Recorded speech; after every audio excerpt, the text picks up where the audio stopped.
দেখো মালিকে প্রশ্নটা কী বলছে, বলছে volume of A right circular কোন ইকুয়াল টু দ্যাট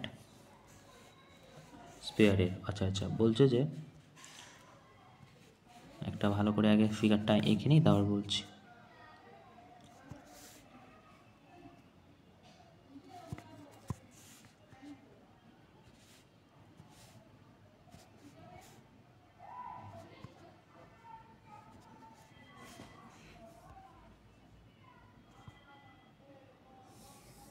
ঠিক আছে, এরকম একটা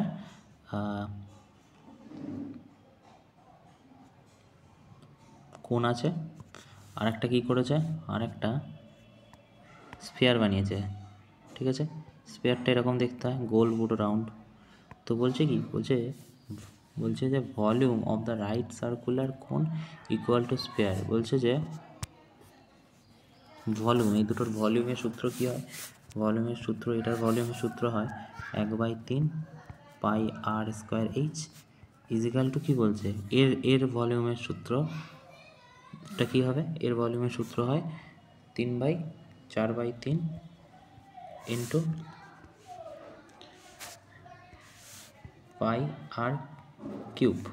ঠিক আছে, এবারে কি বলছে, বলছে যে what is the half radius whose radius of half radius of the base of cone. কোণের রেডিয়াসের হাফ, আচ্ছা এর রেডিয়াস হচ্ছে কোণের রেডিয়াসের হাফ। তাহলে কোণের রেডিয়াস যদি আমি এটা যদি এক্স ধরি এই রেডিয়াসটা, তাহলে কোণের রেডিয়াস কত হবে, তুমি বলবে 2x হবে, তাই তো প্রশ্ন বলা। ঠিক আছে, বা আমি 2r ধরে নিলাম এখানে, তাহলে এটা r হবে, তুমি বলবে হ্যাঁ এটা r হলো, তাহলে এখান থেকে এটা ওকে। তো আমাদের কি বলেছে তারপর, বলছে what is the ratio of radius, what is the ratio of radius of the base to height.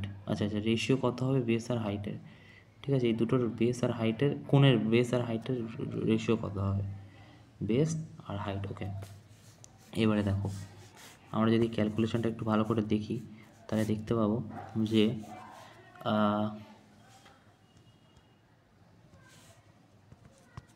1/3 pi R square. আচ্ছা পাই আর এর ভ্যালু কত, তুমি বলবে আর এর ভ্যালু তো 2r, মানে 4r স্কোয়ার হবে, তাই তো, ইন্টু এইচ হবে, ইজিক্যাল টু কত হবে 4/3 ইন্টু পাই ইন্টু আর কিউবই হবে, কারণ রেডিয়াস তো আরই দেওয়া, সো এই জায়গাটা আর কিউব হলো।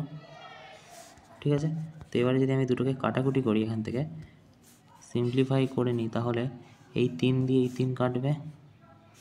ঠিক আছে, এই 4 দিয়ে এই 4 কাটলো, তারপরে কি হচ্ছে এই পাই দিয়ে এই পাই কাটলো। ওকে, তাহলে এখানে কী দাঁড়াচ্ছে, এই আর স্কোয়ার দিয়ে এই এটা কেটে গেলে একটা আর থাকলো, এখানে দুটো আর দিয়ে একটা আর।